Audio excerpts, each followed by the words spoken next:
The rose is one of my favorite flowering shrubs. There's just nothing like them to give a garden charm and beauty. That's why I decided to create an entire garden dedicated to roses. We've planted early varieties from the 19th century. We've also got some of the latest, most recently hybridized roses such as Drift and Knockout. You see, the garden is sited along the bluffs looking over the Arkansas River Valley, and it's complete with a hand-forged wrought iron gate that marks the southern entry. And the oval-shaped garden is circled by a double row of live oak trees. Brick garden houses punctuate the eastern and western ends of the garden. Then on axis with the entrance gate, across the central lawn, a third octagonal garden house is home to an antique statue of a Roman goddess. Now over time I'll add some more statuary and some urns. I want to give the garden a really old-fashioned feel. Now you may think, well, this is a really big garden. And it is, but you know, some of the principles that I apply to designing with roses and also planting roses apply to a garden whether it's large or small. Here are a few design tips that you may want to consider.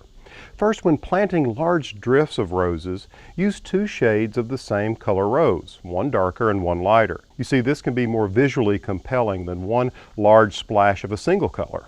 Another point to consider is that you can complement your roses with companion plants. I like to use shrub roses in my perennial and annual beds and mix climbers with gentle vines like clematis. Of course, here you'll want to use flattering colors and textures as well, but also think about what can be on the stage while your roses are in between bloom cycles or dormant in winter. I use a lot of boxwoods in the garden because they're such a versatile and evergreen shrub. They're the perfect choice for developing the bones of a garden.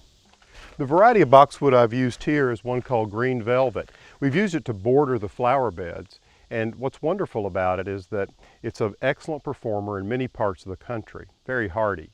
Now if you're thinking about growing roses for the first time, again, you don't have to have a garden this size, but start with something that's easy to grow. Start with some of the new modern hybrids that are disease resistant and very floriferous like Knockout or Drift.